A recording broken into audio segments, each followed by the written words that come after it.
I want to inspire people to do the same, which is why I created my vlog channel, by the way, to inspire people to show that I went from nothing, from a supermarket, to where I am today through the law of attraction and mindset and with crypto. And I think anyone can do it. And that's why I urge people to use the law of attraction and visualize their future. Because everything I do now, I basically visualize it.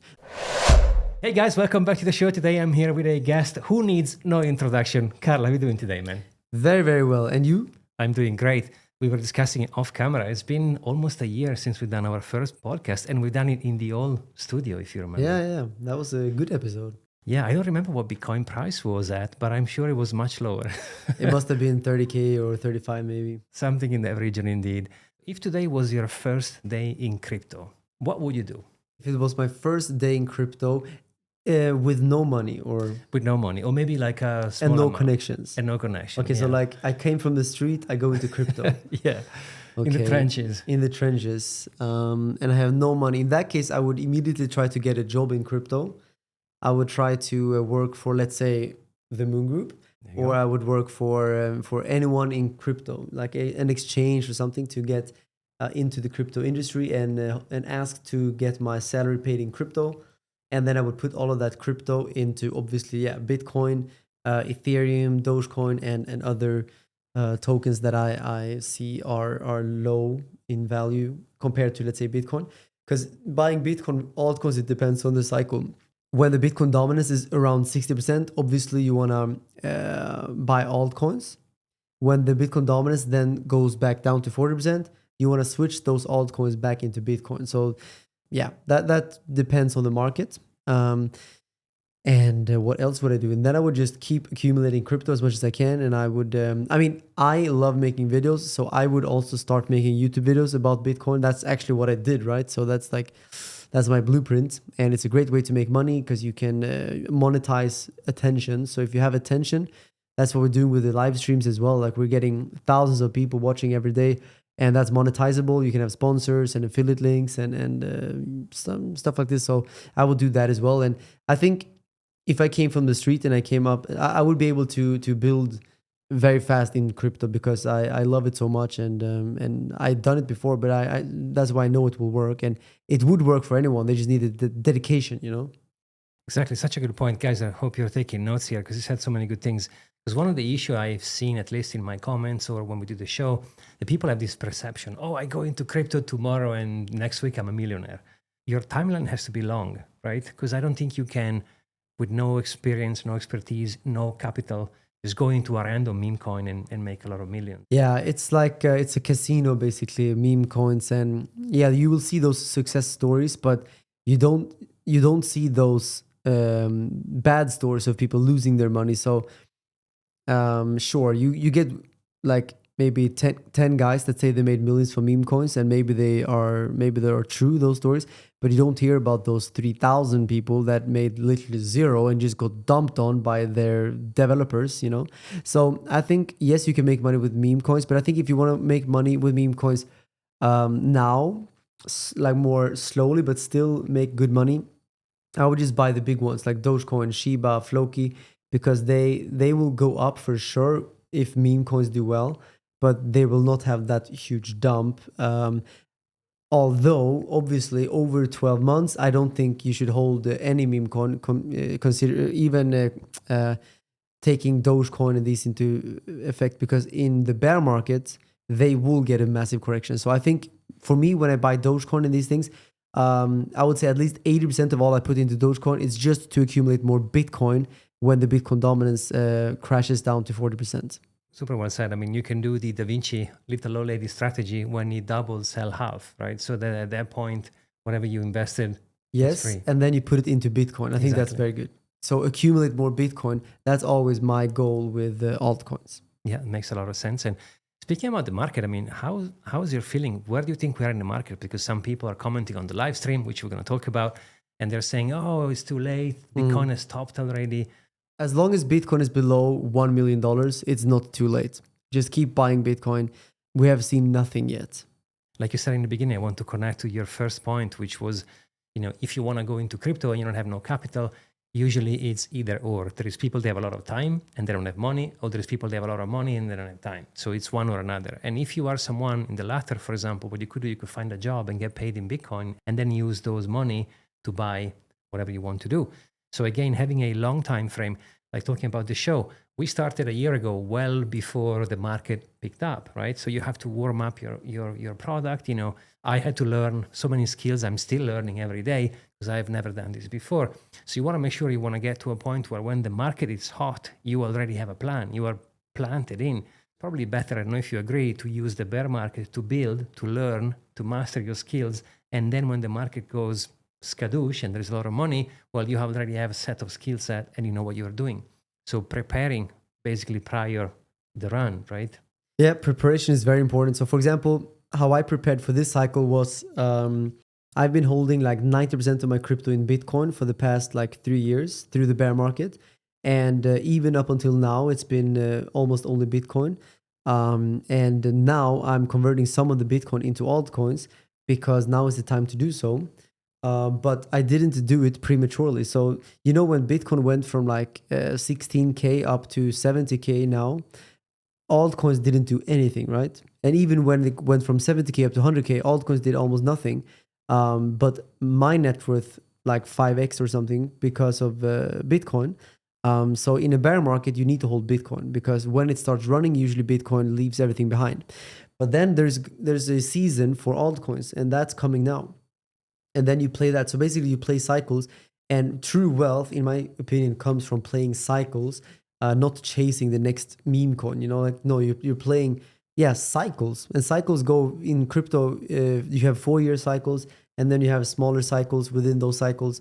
And if you can try to find them, you can make a lot of money. And the best way to check that is to just, watch our live streams and follow what we do, because we share our knowledge there.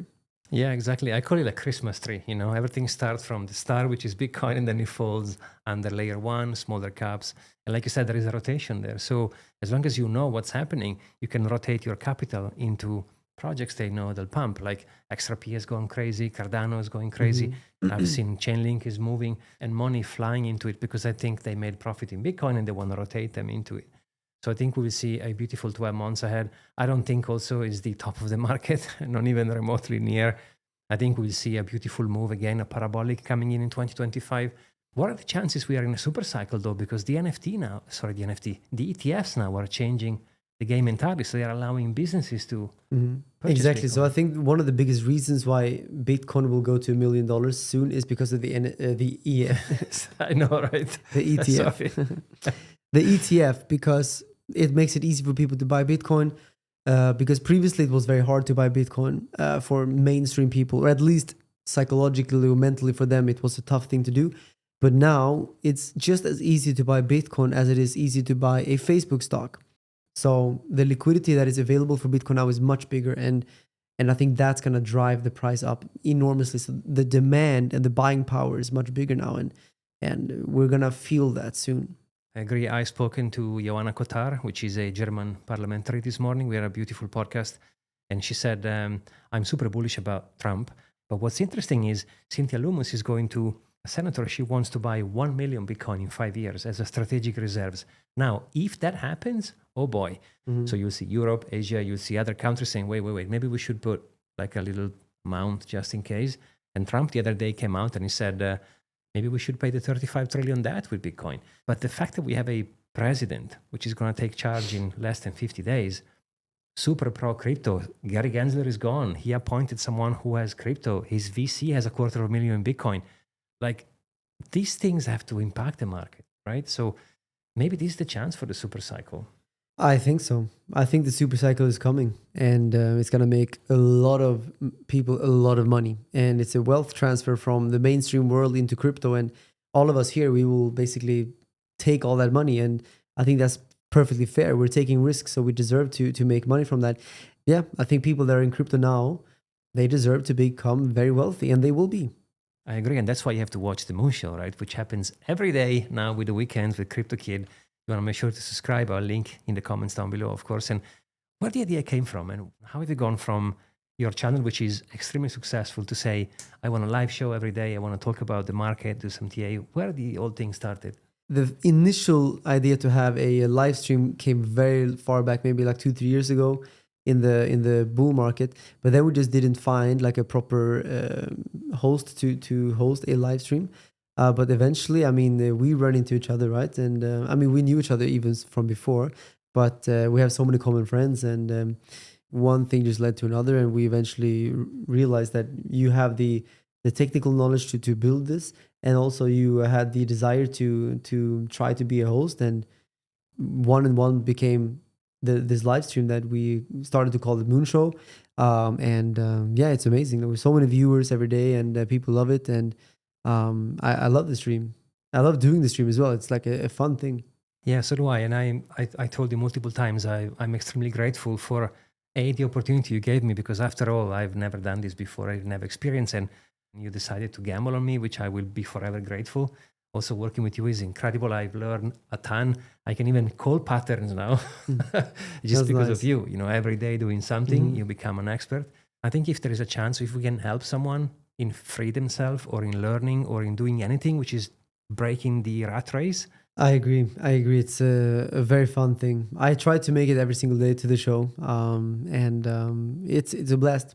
It's fun. I mean, it's like we're basically hanging out, talking about crypto, providing knowledge, and yeah, I think we give good value. And I see the views now are going up a lot, so people are coming in and actually watching the show, like double, triple the amount now. So I think in the bull market will be exciting to see how much the stream can grow. There is something about being live, which is kind of connecting with the audience. Like, and every day when we push the button, go live, I have this kind of feeling in my stomach, and it's not going anywhere. And I don't think it will ever go anywhere. I actually talked about it with a couple of very successful people like yourself. They do regularly streams on a daily basis, and they say, dude, when I push the button, I feel it every time. And speaking about your schedule, so you touched on doing the show every day. So how do you manage? Because you have so many things going on. You have multiple companies. Of course, you have your music, which we will discuss. How do you find time for everything, man? Because you're one of the busiest person I know. Yeah, that's a good question, because sometimes I'm very busy. Yeah, that's true. And I mean, especially now, I would say, because now the bull market is back and everything is pumping, and all my businesses are now like full of business, you know? So that's a good problem to have. Like, you have a lot of things to do, and money to capture, and clients or partners to you know, be happy with, and like make sure that they're happy, and like everyone, you know, there's a lot of things to do. But that's a good problem, because now it's like busy, and being busy is good. That means business is doing well. So business is doing well now. It was doing well, I would say, through the bear market as well, but just more like maintaining. So in the bear market, for me, it's been just maintenance, and it's very boring when you see like no numbers go up, and like no revenues going up. Like, it's all just maintaining.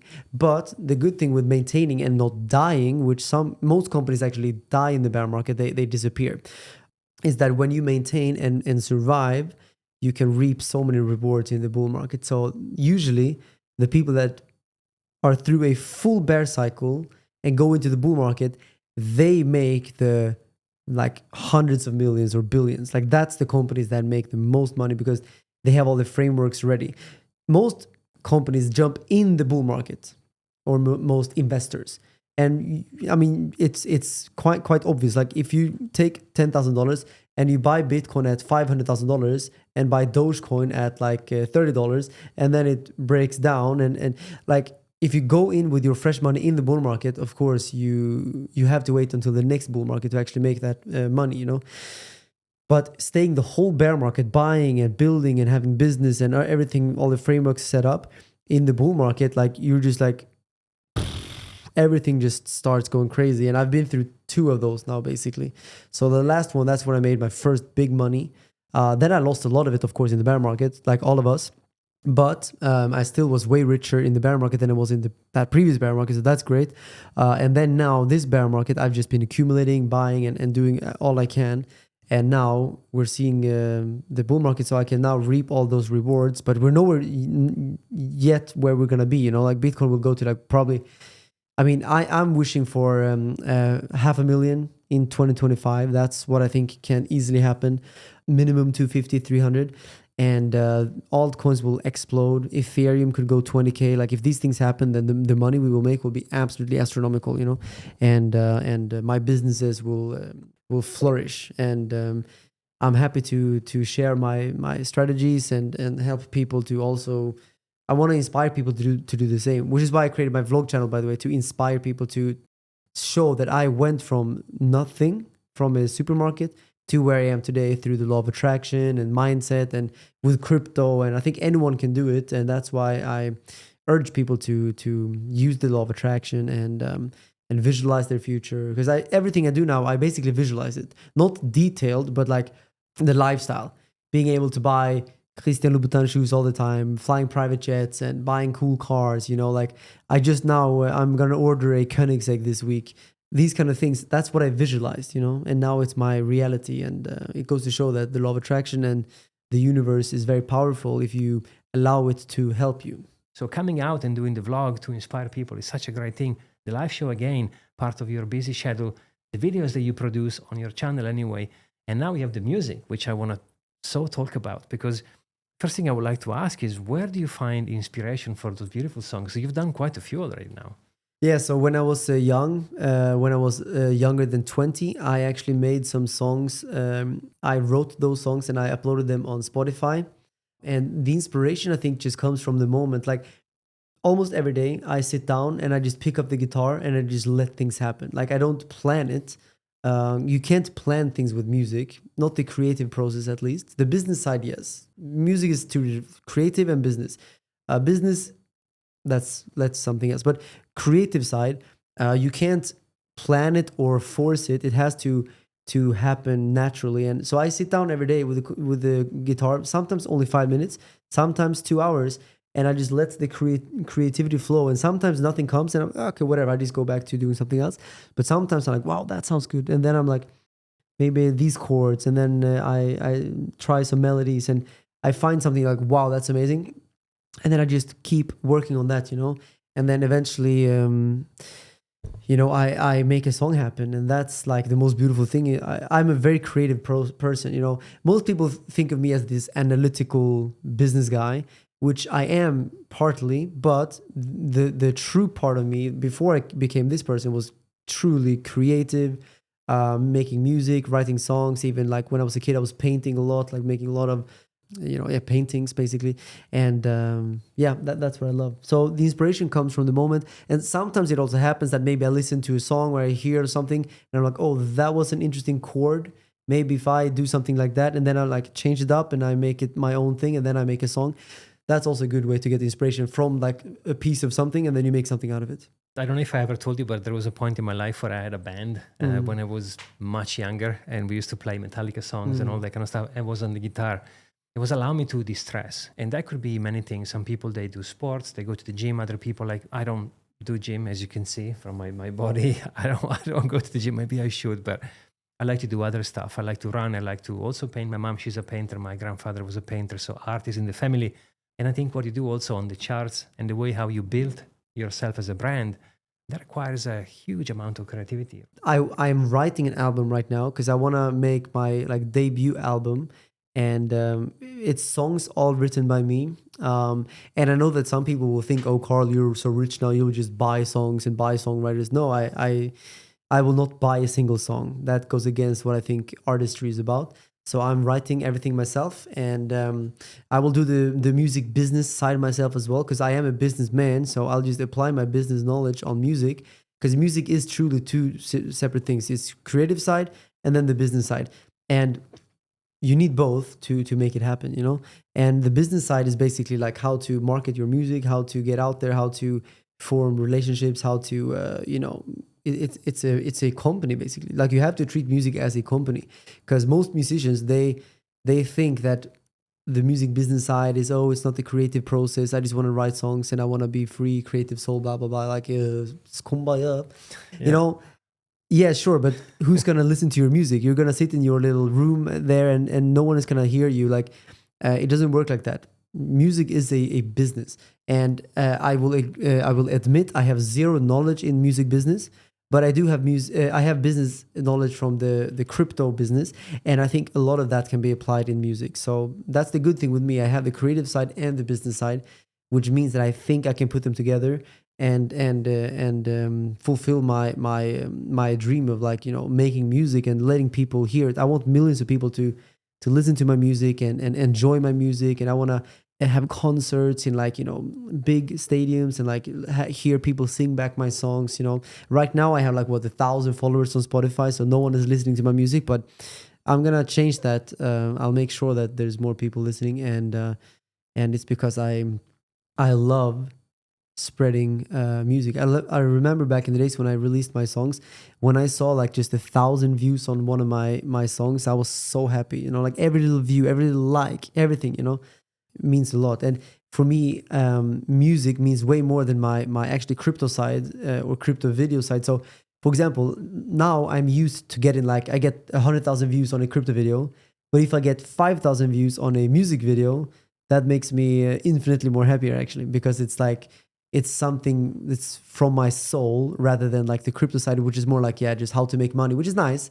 But music and creativity comes from the soul in another way. So yeah, music is a big thing for me, very big thing. And I even though I haven't shown it a lot, I do it every day. I write songs almost every day. I think there is a difference in between being rich and being wealthy. In my book, at least, definition in being rich means having money, but being wealthy means having time. So you can decide to wake up and do whatever you want, basically, because that's the ultimate flex, I think. I mean, that's, at least for me, probably the definition changes from person to person. But for me, the option to wake up and choose to do something as opposed to having to do something, that's a massive, massive thing. If you could go back to the younger version of yourself, because of course you built a brand, which means, like you said, you had to develop a business side as well as a creative side, because even making videos requires creativity. So what would be the biggest thing you will tell yourself? Like, if you could rewind and go back in time 10 years ago, is there one thing specifically that you would like to tell a younger version of Carl? I would tell younger version of Carl to buy Bitcoin, use the law of attraction, and don't stop making music, because I stopped.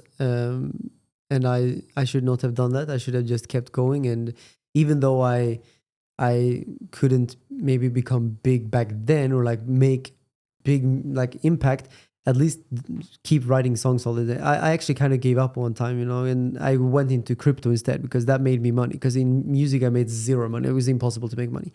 I actually just lost money making music. So I went into crypto, and then I had like probably a few years there where I didn't make any music. I didn't write any songs, and I was kind of busy with crypto, so it was not like, it was kind of fine. But now in hindsight, it was a bit sad. Like, I should have just kept going, because that was that is my passion, my number one passion. Yeah, but at the same time, the mountain can be conquered in different paths, right? So you can go through one path, maybe focus on the music itself. Maybe another path is to make money first, and then having the freedom and the tranquility to say, well, now I can focus on this without worrying about how do I pay rent, for example. That's also true. Like now, when I make music now, I don't have to think about making money from it. I will just spend money on it, and I don't care if I make that money back or not, because it's all about just having fun and allowing my creative freedom to be free. Because I think that's important. When you make something creative, like when we were kids, for example, like no one told us, what can you paint? No, you just paint whatever you want. And I think that's important for creativity. It's just allowing you to be free to do whatever you want, and then true creativity can happen. So I think many artists are unfortunately boxed in. So either they don't have enough funds to be creative, or they have a label telling them what they can do and not do. So many artists, they want to do an album, maybe they are not allowed. They can only put singles. Maybe they want to make a song that is 5 minutes long, but the label says, well, you can't, because we are going to go on radio, so 3 minutes is maximum. Or like maybe the label says you have to change the genre now, because now country is the big thing. Like, you stop making that pop song you made, So it's like many artists are constrained, and in a creative environment, you need to have zero boundaries, I think. So that's why I now think I have a good chance of making music that I personally love and other people love, because I allow my creative freedom to be free. And then, of course, no matter who you are, not everyone will love your music. That's also a fact. Like even the number one metal band in the world, like most people will hate that music, because it's not their taste. So I also know that there's no point in trying to please everyone, but I will make music that I love, and then I know for sure, like if I love it, then there will be other people that love it as well. Whether it's 1,000 people or 10 million people, let's see, but I'll do my best to create music that people love. But I think it starts with making music that I love. If there's one thing I've always decided to do, was to wake up and doing what makes me happy. Because I believe, I don't know if you agree, but I believe money is a consequence of your actions. So I think if you do truly something that you enjoy, money is going to come. Mm-hmm. That's what I like about what you're doing. You're now to a stage where you can say, okay, now I'm financially independent. I'm financially free, which means I can focus on things that I truly love, which means you will give your 100%. And you don't have to worry about a label. You don't have to worry about paying rent. You don't have to worry about anything else, which means whatever you're going to produce, it's going to be incredible. 100%. So, people need to follow me on Spotify. I have 1,000 followers now, so I just broke 1,000, which is for my music, it's big. Yeah. I have like 3 million followers on top of that in crypto, but in music, I'm starting from zero. Like I'm really starting from zero. I have nothing more than my connections and my money, which is something, but I have nothing really in crypto. Like I have my songs that are up there, but they don't have many views right now. Like almost nobody knows that I make music. So I think it's also interesting for people to follow my journey of going from zero to fulfilling my dream of doing music. It's like an interesting journey maybe for people to follow. So yeah. Yeah, for sure. And think about 1,000 people, when you visualize them into a room, that's a lot of people. Yeah, 100%. I'm bullish. I'm also very bullish. Fantastic, man. Carl, as always, an absolute pleasure talking to you. Thank you, bro. It's amazing. Thank you so much. I love your podcast, man. Everyone should subscribe right now and press the notification bell so that you get his next podcast, which will, of course, also be amazing. Happy to be on the podcast. Fantastic. Thanks a lot. Guys, thank you so much for watching, and we'll see you on the next one. Cheers.